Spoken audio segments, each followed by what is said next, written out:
우리가 믿는 신앙은 하나님의 절대 주권을 철저하게 강조하는 신앙입니다. 이것은 무엇을 이야기하냐면 하나님께서 영원 전부터 어떤 일이 일어날지를 주권적으로 결정하셨고, 또한 그의 예정의 계획에 따라서 전체적인 창조 사역에서 그의 주권적인 의지를 사용하셨다라고 하는 것을 의미하는 것입니다. 그래서 성경은 에베소서 1장 11절에서 모든 일을 그의 뜻이 결정대로 일하시는 이의 계획을 따라서 우리가 예정을 입어 그 안에서 기업이 되셨으니 라고 말하면서 하나님께서 하나님이 원하시는 뜻대로 일하고 계시는 것을 알려주고 있습니다. 그러니까 하나님이 일을 하고 계신다라고 하는 것이죠. 그러니까 우리는 하나님은 일 안 하신다라고 생각할 수 있지만 하나님도 일하고 계신다라는 거예요. 우리도 일을 하죠. 그렇죠? 우리도 일하시는데 하나님도 일을 하고 계신다라는 것입니다. 그 하나님께서 일하고 있는 것을 우리가 세 가지로 생각해 볼 수 있어요. 세 가지로 나누어서 생각해 볼 수가 있습니다. 첫 번째는 하나님께서 일하시는 것이 계획을 하시는 일이고요. 두 번째는 계획을 실행에 옮기시는 일입니다. 그리고 그 계획이 차질 없이 진행되도록 간섭하시는 일, 이 세 가지의 일을 하나님께서는 하고 계세요. 여기에서 계획하시는 일을 작정이라고 이야기를 하고, 계획을 실행에 옮기시는 일을 창조라고 이야기를 하고, 계획의 간섭은 섭리라고 우리가 이야기를 할 수가 있습니다. 그리고 하나님의 그 작정 중에서도 도덕적인 피조물인 인간에 대한 특별한 집중과 강조를 두고 있는데, 인간의 구원에 대한 하나님의 영원하신 계획을 예정이라고 이야기를 합니다. 그래서 오늘 제목은 제가 작정과 예정 그리고 섭리라고 하는 제목으로 이제 설교를 할 것인데, 이게 하나님의 사역이에요. 하나님이 일하시는 것을 이야기하는 거예요. 하나님의 이 사역에 대한 부분을 설명하기가 굉장히 쉽지는 않습니다. 근데 우리가 반드시 알아야만 합니다. 그 이유는 성경이 이 하나님의 하시는 일에 대해서 계시하고 있기 때문에 그렇습니다. 또한 이것을 혹시 잘못 이해하게 된다면 우리는 하나님을 좀 잔인하신 분인데, 혹은 왜 이렇게 우리를 압제하시지?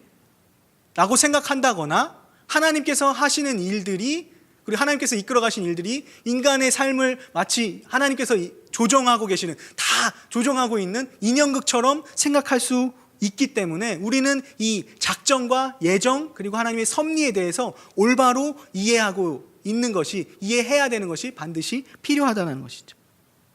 그리고 그것을 올바로 이해했을 때에는 이것이 정말로 놀라운 하나님의 은혜다라고 하는 것을 우리가 깨닫게 된다라고 하는 것이죠.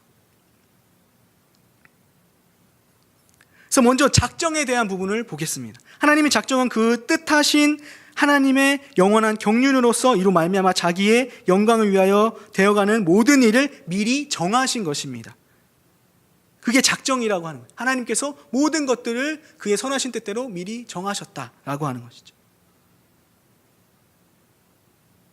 이 작정이라고 하는, 성경에서 가르치고 있는 작정은 몇 가지 특징을 가지고 있어요. 성경이 가르치고 있는 몇 가지 특징이 있습니다.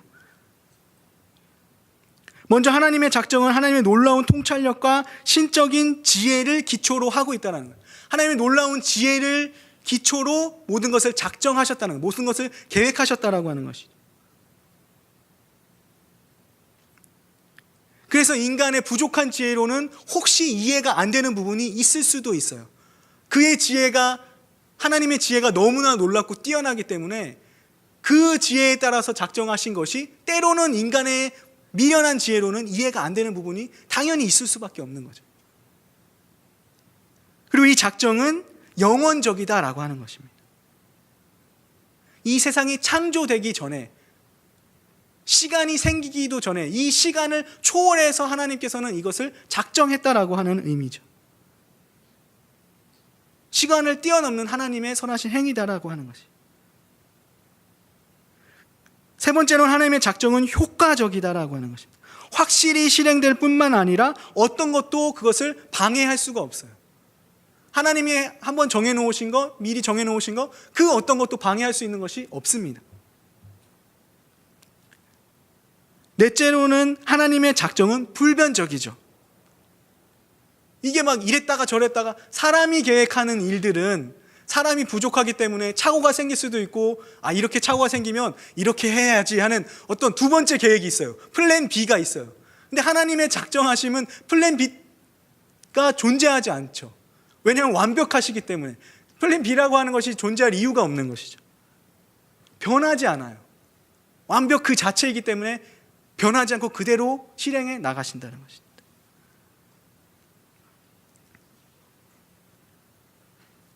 다섯째로는 하나님의 작정은 무조건적입니다. 작정하신 것 이외에 어떤 것도 의존하지 않는다라고 하신 것이죠. 하나님이 작정하신 그 작정하심 자체로서 다른 게 어떤 것을 의존하거나 필요로 하지 않는다라는 것이. 그리고 하나님의 작정은 무조건적입니다. 다섯째죠. 그게 다섯째죠. 여섯째, 하나님의 작정은 포괄적이다라고 하는 것이. 이 세상에서 전 우주적으로 일어나는 모든 것들을 다 포함하고 있다라고 하는 거예요.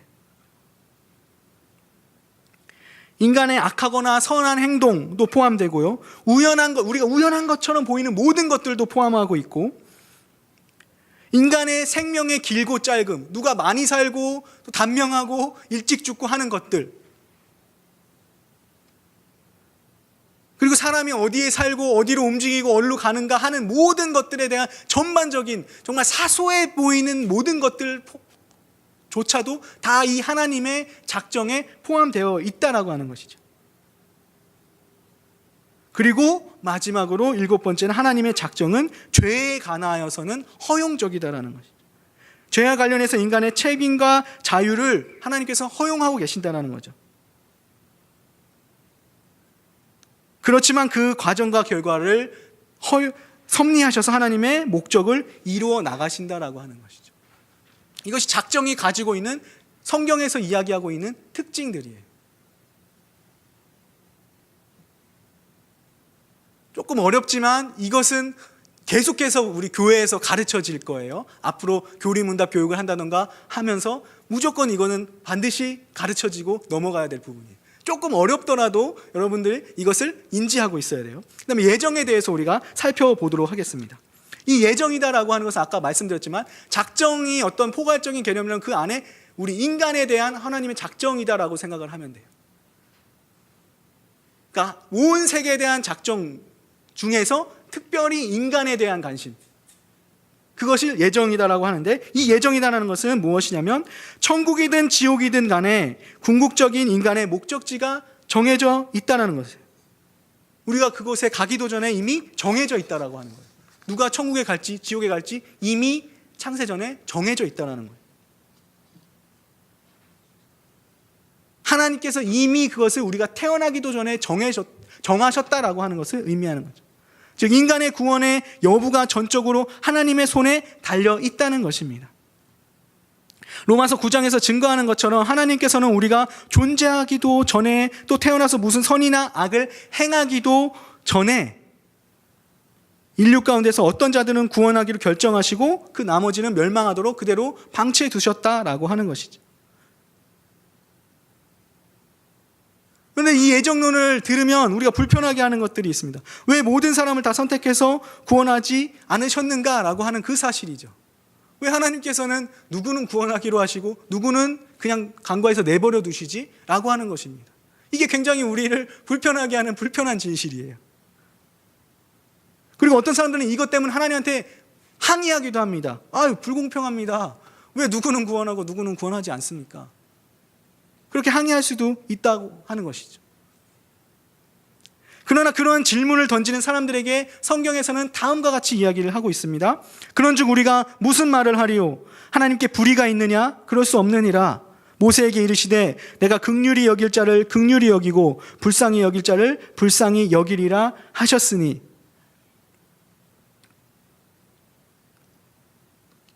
또 로마서에서는 계속해서 이야기하고 있습니다. 혹 내가 내게 말하기를 그러면 하나님이 어찌하여 허물하시느냐, 누가 그 뜻을 대적하느냐 하리니, 이 사람아 내가 누구이기에 감히 하나님께 반문하느냐, 지음을 받은 물건이 지음을 받은 자에게 어찌 나를 이같이 만들었느냐 말하겠느냐. 토기장이가 진흙 한 덩이로 하나는 귀 있을 그릇을 하나는 천 있을 그릇을 만들 권한이 없느냐. 만일 하나님이 그의 진노를 보이시고 그의 능력을 알게 하고자 하사 멸하시기로 준비된 진노의 그릇을 오래 참으심으로 관용하시고 또한 영광 받기로 예비하신 바 긍휼의 그릇에 대하여 그 영광의 풍성함을 알게 하고자 하셨을지라도 무슨 말을 하리요.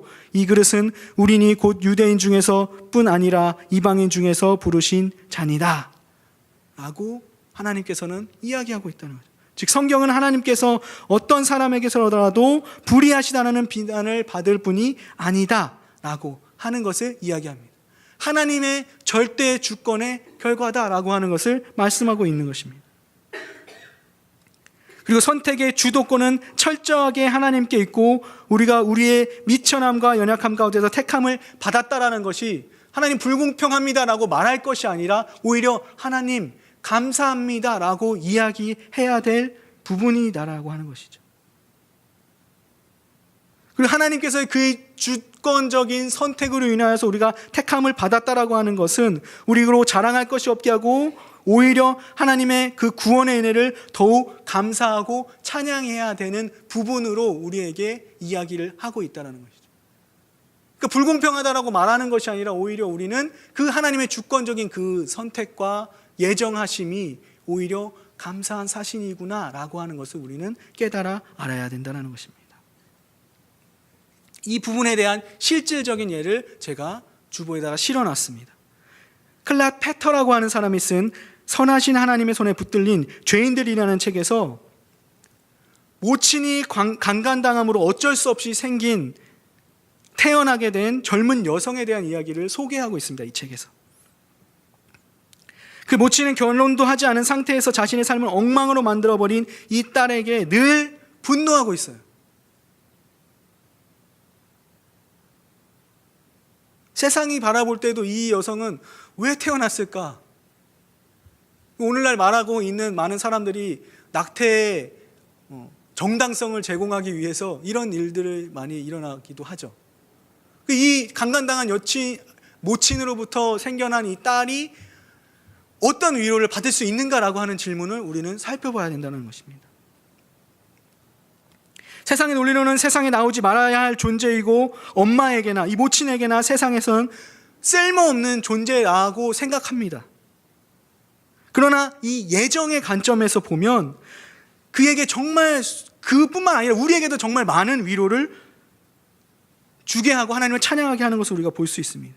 그녀가 그리스도인이 되고 그녀는 세상이 창조되기 전에 이미 하나님의 선택을 받았다는 확신을 갖게 되죠. 그리고 그녀는 자신의 출생을 둘러싼 그 추한 상황들이 자기 존재의 정당성을 훼손시키거나 하나님의 계획에 의해서 계획되고 피조된 존재로서 위험을 실추시키지 않을 거라는 확신을 가지고 있게 된다는 것입니다. 하나님께서 이미 그녀를 창세전에 택하셨다라고 하는 그 예정의 교리가 세상은 비록 그녀가 쓸모없다라고 이야기하고 어머니한테는 그가 정말 버림받은 존재일지 모르지만 태어나지 말아야 될 존재일지 모르지만 하나님이 보실 때는 아니다라는 것이죠.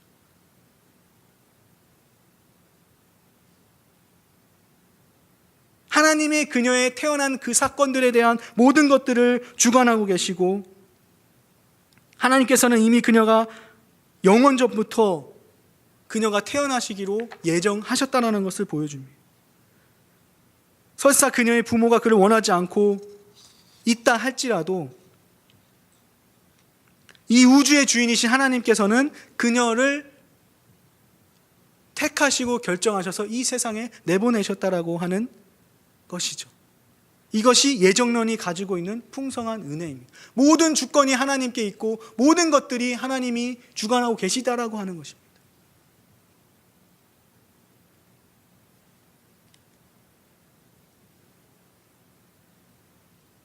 그렇기 때문에 이 예정의 교리는 우리에게 놀라운 은혜를 제공하고 있다는 것입니다. 자, 이제 섭리라고 하는 것을 살펴보도록 하겠습니다. 섭리라고 하는 것은 하나님께서 그의 모든 피조물들을 보존하시고 세상에서 발생하는 모든 사건 속에서 활동하고 계시고 만물을 정해진 목적에 맞도록, 하나님의 어떤 작정에 맞도록 이끌어 가시는 하나님의 일하시는 사역입니다. 온 세계에 대한 하나님의 계획이 작정이라고 한다면 섭리는 하나님의 작정이 목적한 바를 성취해 나가시는 하나님의 오묘한 활동이라는 거죠. 오묘한 활동이에요. 아까 작정에 대해서 이야기할 때 하나님의 신적인 지혜를 우리가 깨달아 알 수 없기 때문에 이게 오묘하다라는 표현밖에 나오지 않는 거죠. 사람의 지혜로는 어떻게 판단이 안 되는 거예요. 하나님의 그 놀라우신 일을 해 나가시는 모든 과정들이 너무나 신비하기 때문에 오묘한 섭리, 오묘하게 일하시는 것이죠. 하나님께서는 섭리를 통해서 하나님이 창조하신 세계를 유지하시고 창조하신 세계의 가장 큰 사건에서부터 사소한 것까지 또 통치하고 계시며 또한 모든 피조물과 협력하시어 피조물로 하여금 그의 해야 할 일들을 행하시도록 역사하고 계신다라는 것입니다. 여기서 협력하신다라고 하는 표현을 우리가 오해하지 말아야 되는 것이 우리의 구원에 있어서 사람과 하나님이 협력하여서 간다라고 하는 그런 협력을 이야기하는 것이 아니라 하나님이 역사를 해 나갈 때에 하나님께서 하나님의 일을 하시는 것에 대해서 하나님 혼자 스스로 다 해 나가실 수 있는 충분한 능력을 가지고 계시지만 하나님께서는 특별히 우리 피조물들을 배려하셔서 그 피조물들도 하나님의 일들을 할 수 있도록 특별한 은혜를 베풀어 주셨다라고 하는 것이죠. 그러는 의미에서 협력이다라고 하는 거죠. 그러니까 우리가 무슨 능력이 있어서 우리가 어떤 하나님의 일들을 하는 데에 어떤 보탬을 주는 것이 아니라 하나님께서 하나님의 능력으로 우리가 하나님의 섭리들을, 하나님의 역사들을 동참해 나갈 수 있도록 하나님이 배려해 주셨다라고 하는 차원에서의 협력이다라고 하는 것이에요. 알미니우스주의나 다른 어떤 교리들이 이야기하고 있는 신인이 협력을 해서 구원을 얻는다라는 그 협력을 이야기하고 있는 것이 아님을 우리는 보면서 이 협력에 대한 부분을 이해를 해야 됩니다. 하나님께서는 그렇게 우리가 하나님께서 일하시는 그 섭리들을 이끌어 가시면서도 그러면서도 인간의 자유의지는 파괴하지 않으시죠. 우리가 해나가는 일들, 우리가 주권적으로 우리의 자유의지로 해나가는 일들을 하나님께서는 무시하지 않는다라는 이야기예요. 그러면서도 하나님의 선하신 뜻을 실행해 나가신다라고 하는 것이죠. 그러니까 이게 약간은 이해할 수 없는 부분일 수 있어요. 이러한 경우가 없거든요. 하나님은 하나님의 일을 해 나가시면서도 우리가 하는 일은 무시하지 않는다라고 하는 거. 이게 신비라고 하는 거예요. 하나님의 놀라운 신비죠. 근데 하나님께서는 그렇게 역사에 나가신다라고 하는 거예요. 또 그렇게 하나님께서 일하신다라고 하는 것을 성경에서는 이야기하고 있다라는 거예요. 그러한 모습들이 이 세상 어디에도 없어요. 사람이 이 피조물의 세상에 그런 일이 존재하지 않아요. 근데 하나님이 일하시는 일은 그렇게 한다는 거예요. 그러니까 우리가 더욱더 이해하기가 어려운 부분이다라고 하는 거죠. 그렇게 하나님은 섭리에 나가신다라고 하는 거예요. 이건 조금 있다가 이제 요셉의 이야기를 보면서 또 이제 충분히 이제 우리가 이해할 수 있는 부분입니다.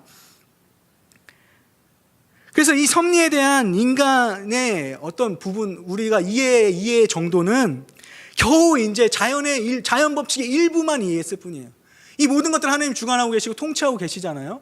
사람이 할 수 있는 것들은 그냥 과학자들이 이 세상이 돌아가는 별들이 돌아가고 태양계에서 태양 주위를 지구가 돌고 달이 지구를 공전하고 뭐 이런 것들, 아주 미세한 부분들, 요 정도만 이해했을 뿐이지 그 전체적인 신비하신 모든 하나님의 섭리를 다 이해하지는 못했다라고 하는 것이죠. 그리고 그 전체를 다 이해하기 또한 우리의 지혜는 너무나 부족하다라는 것입니다. 그나마 하나님의 섭리를 원리적 측면으로나마 이해하는 길은 성경을 통해서 우리가 볼 수 있다는 것입니다.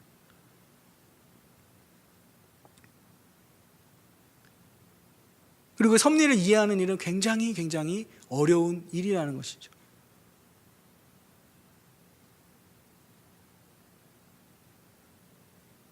그 모든 것들이 우리 인간의 이해를 초월해 있기 때문에 우리는 그렇게 하나님의 섭리를 이해하는 것이 어렵다라는 것입니다. 그나마 우리가 섭리에 대해서 아주 부분적으로나마 이해할 수 있는 길은 그 섭리가 진행되고 난 연후에, 이 모든 일들이 진행되고 난 다음에 뒤를 돌아보니까 이래서 하나님이 이렇게 역사하셨구나 라고 하는 것을 알 수가 있는 것이죠. 그것도 아주 부분적으로 이해하는 거예요. 그리고 그 하나님의 섭리에 대한 아주 비상한 관심을 갖고 있는 사람들만이 그 섭리에 대해서 아주 조금이나마 이해가 되게 된다는 것이죠. 섭리라고 하는 것은 그런 것이에요. 지나고 난 다음에, 하나님의 일을 처리하고 나신 다음에 뒤돌아보았을 때, 그때서나마 조금이라도 이해가 될까 하는 그 정도라고 하는 것이죠. 그것이 이제 하나님께서 그 지식으로 이끌어 나가신 그 모든 섭리에 대한 부분들이 인간의 모든 것들을 초월해 있는 부분이다라고 하는 것을 우리에게 보여주고 있는 것이죠. 그것이 섭리에 대해서 우리가 가지고 있어야 될 지식이라는 겁니다. 작전과 예정과 섭리에 대해서 어떤 설명을 지금 드렸습니다. 이 교리는 우리가 천국 가는 그날까지 계속해서 공부되어져야 되고 공부할 것이고 살펴볼 것입니다. 자, 그러면 이제 이 선 지식을 가지고 작전과 예정과 섭리다라고 하는 것을, 섭리로서 하나님께서 일하신다라고 하는 것을 가지고 오늘 본문을 이제 한번 보도록 하겠습니다. 알고 있는 이야기죠. 요셉의 이야기입니다. 17살의 나이에 자신의 형제들로부터 버림을 받았습니다. 형제들은 죽은 줄로만 알았죠. 미디안 상인에게 팔아버렸는데 그 뒤로는 어떻게 됐는지 알 수가 없어요. 근데 이제 요셉이 애굽으로 팔려가서 이제 성경 앞에 읽어보면 여러 가지 사건들을 읽고 나서 요셉이 총리가 되었죠. 그리고 가뭄이 닥쳐서 이 애굽뿐만 아니라 이 형제들이 살고 있는 곳에도 먹을 것이 없어졌어요. 그리고 그래서 먹을 것을 구하기 위해서 이 애굽으로 형제들이 왔는데, 이 애굽에 왔더니 요셉이, 자기들이 팔아버렸던 이 요셉이 총리가 되어 있는 것이죠. 아직은 밝히지 않고 있어요, 요셉이. 근데 이제 요셉이 먼저 형제들을 보고서, 이제 이건 두 번째 만남이지만, 형제들을 보고선 그 많은 세원들을 생각을 하고 펑펑 울기 시작하는 겁니다. 소식도 모르고 떨어져 있던 형제들과 요셉의 이런 상황들이 요셉에겐 펑펑 울게 만드는 거죠. 그리고 이 형제들에게 내가 요셉입니다 라고 이야기를 하고 있는 거예요.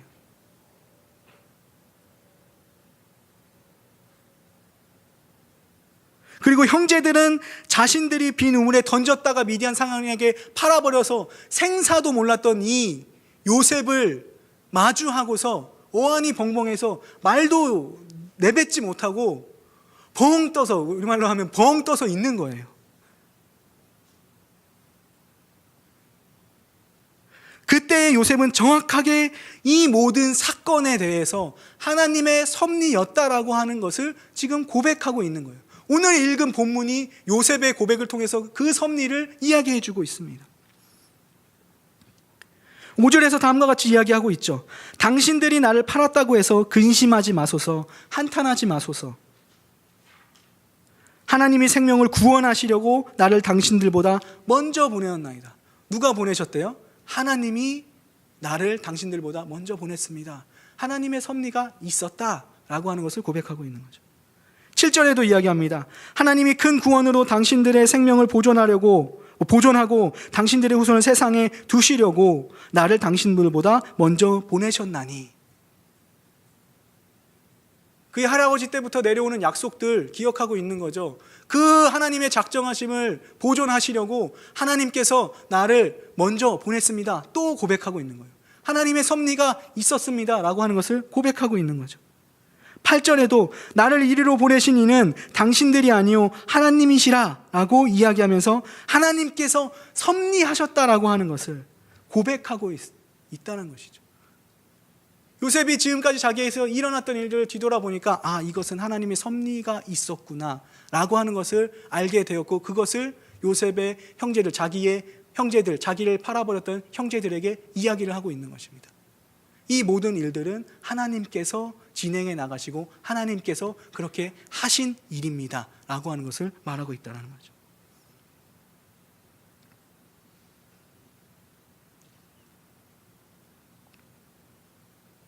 그리고 요셉은 그간의 20여 년의 그 모든 사건들을 하나님의 섭리로서 이야기하고 해석하고 있다는 것입니다.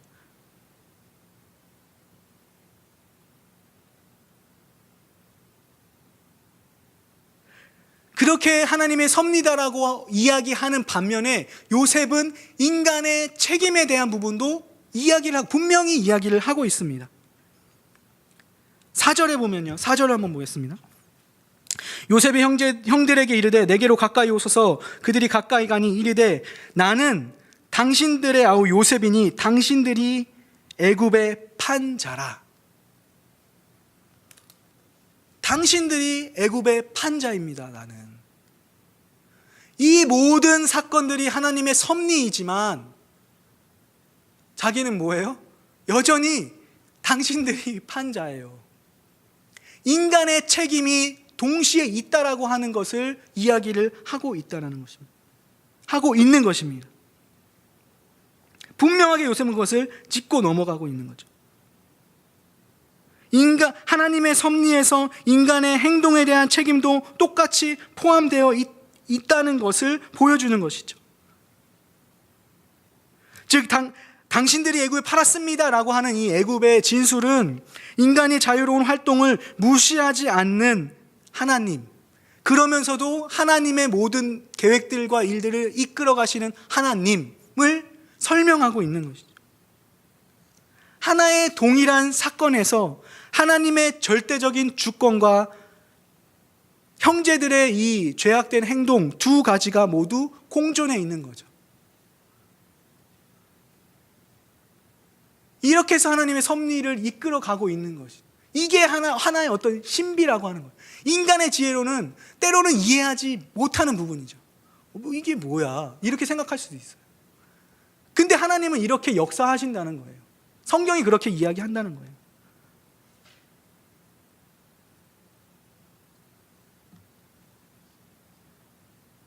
그러면서 형제들이 한 행동에 대한 책임도 성경은 따져 묻고 있는 거죠.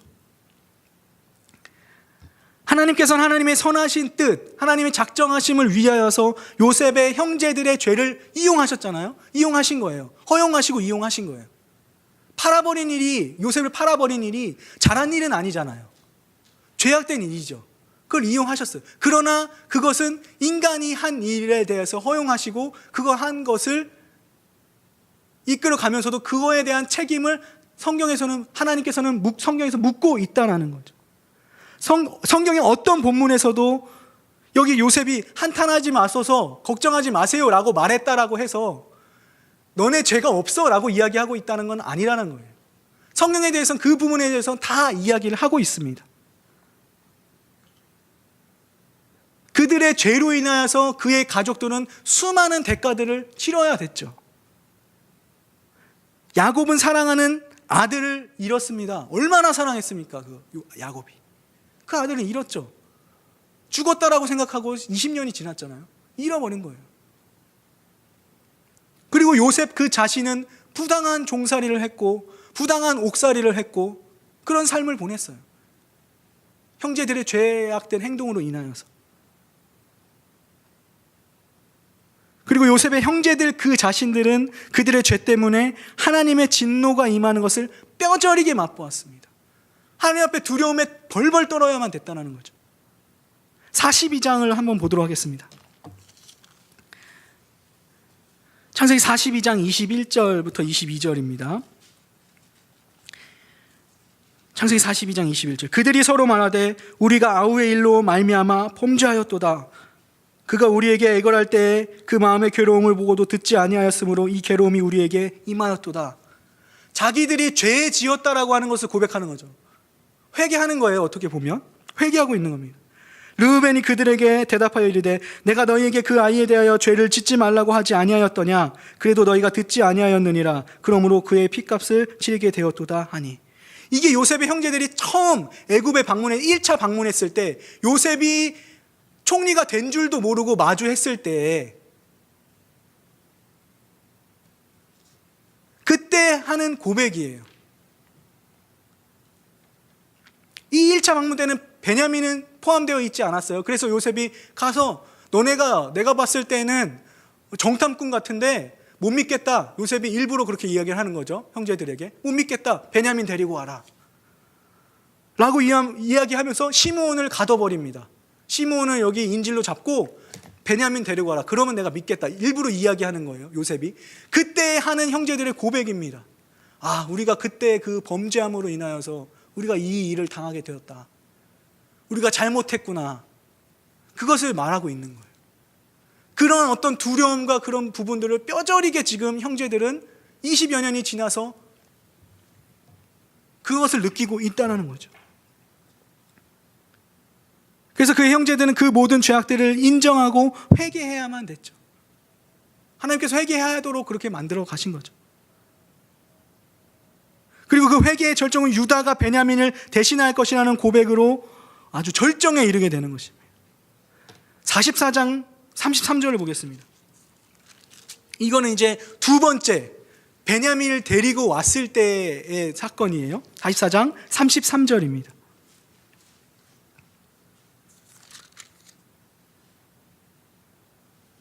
이제 주의 종으로 그 아이를 대신하여 머물러 있어 내 주의 종이 되게 하시고 그 아이는 그의 형제들과 함께 올려 보내소서. 베냐민이 왔을 때 요셉이 은잔을 숨겨놓잖아요. 곡식을 주면서 이제 돌아가세요 하고 은잔을 숨겨놨는데 그것도 일부러 그런 거죠. 발견이 돼요, 베냐민에게. 그리고 나서 이제 불러들여서 이야기를 하는 거죠. 너네가 나한테 이제 거짓말했다. 요셉이 일부러 이제 이야기를 할 때 그때 유다가 하는 고백이 이 아이 베냐민 첫째 아이도 아버지께서 사랑하는 첫째 아이도 죽어서 알 수가 없는데 이 베냐민조차도 없으면 우리가 어떻게 아버지의 얼굴을 봅니까? 이 아이를 대신해서 내가 인질로 잡혀 있을 터이니 나를 잡아가지고 이 베냐민은 돌려보내주세요 라고 하는, 그가 대신 잡히겠다라고 하는 희생의 모습이 있는 거죠. 요셉을 팔아 넘겼을 때 형제들의 그 모습은 없는 거예요. 그때와는 다른 모습이 있는 거예요. 요셉을 미디안 상인에게서 시기하고 질투해서 그냥 형제들인데 그렇게 했던 모습은 없고 내가 대신해서 있겠습니다 하고 있는 그 회개의 모습이 절정으로 나타나 있는 거죠. 그리고 나서 이제 오늘 읽은 우리의 본문이 여기 이제 등장을 하게 되는, 45장이 이제 등장을 하게 되는 거예요. 그때 이제 요셉이 형제들에게 고백을 하는 거예요. 얼마나 이 기가 막힌 세월을 보냈습니까, 요셉이. 형제들을 마주하고 내가 요셉입니다. 당신들이 판 요셉입니다. 그러나 나를 이곳에 보내신 이는 하나님이십니다. 형제들이 모두 회개를 했고 그 죄에 대한 부분들이 모든 것들을 하나님께 용서를 구하는 모습들이 앞장에서 이미 나타나게 되는 거죠. 하나님한테 회개하는 모습이. 그리고 나서 요셉은 그것 때문에 이렇게 이야기하는 것은 아니겠지만 요셉은 이 모든 것들이 하나님의 섭리 가운데 있었다라고 하는 것을 형제들에게 이야기를 하고 있죠. 그리고 인간의 책임에 대한 부분도 같이 이야기를 하고 있는 거예요.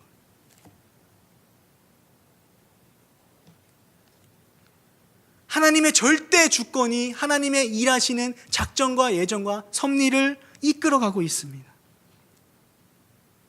그리고 그것에 대한 실예를 오늘 본문이 보여주고 있습니다.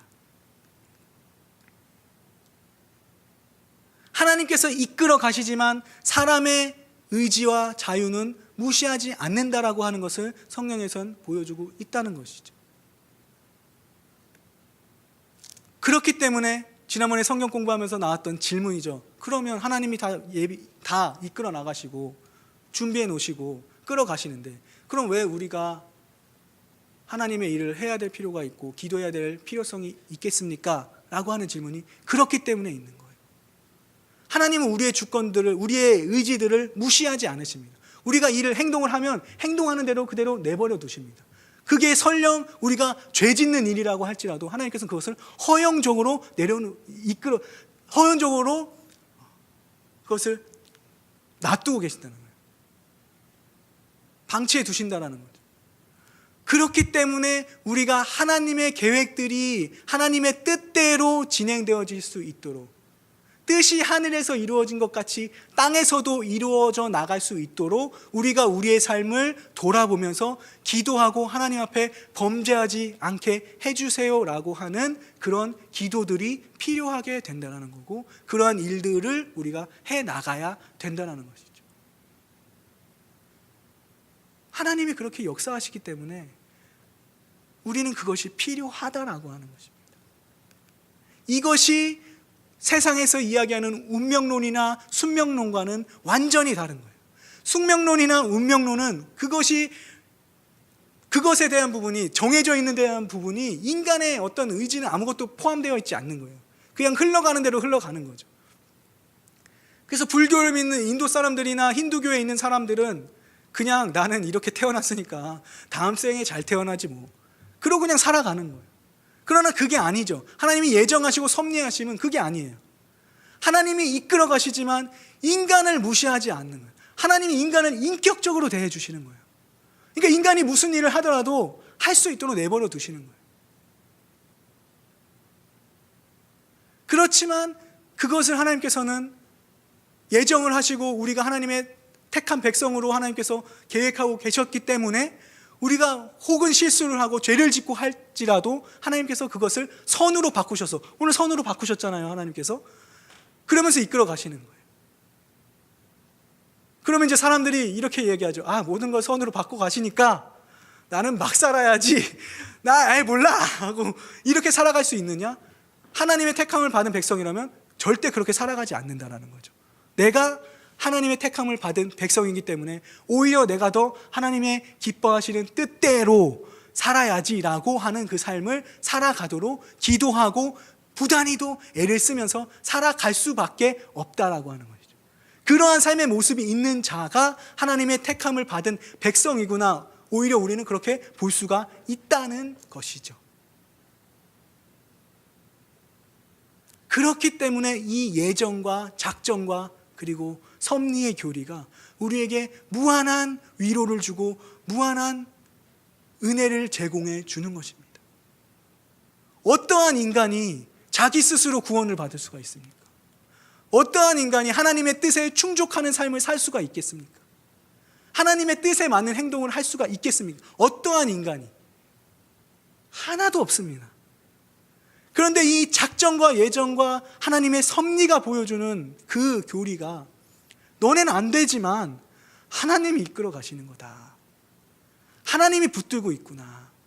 나는 안 되지만 하나님이 돼. 라는 것을 말해주기 때문에 이것이 우리에게 무한한 위로가 되고 있다는 것입니다.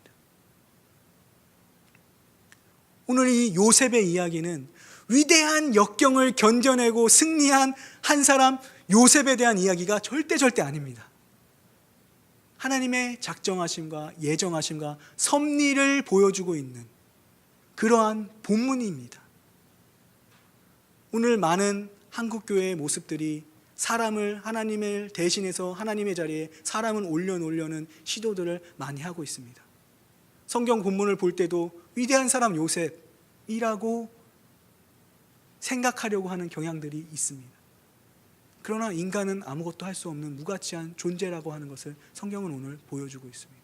오직 예수 그리스도, 하나님을 통해서만 하나님의 일들을 해나갈 수 있다는 것을 우리에게 알려주고 있다는 것입니다.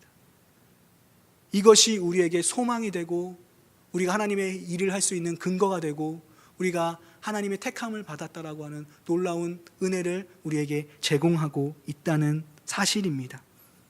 온 우주의 주관자, 만물의 통치자 되시는 하나님을 찬양하는 우리의 삶의 모습이 되기를 주님의 이름으로 축원합니다. 기도하겠습니다.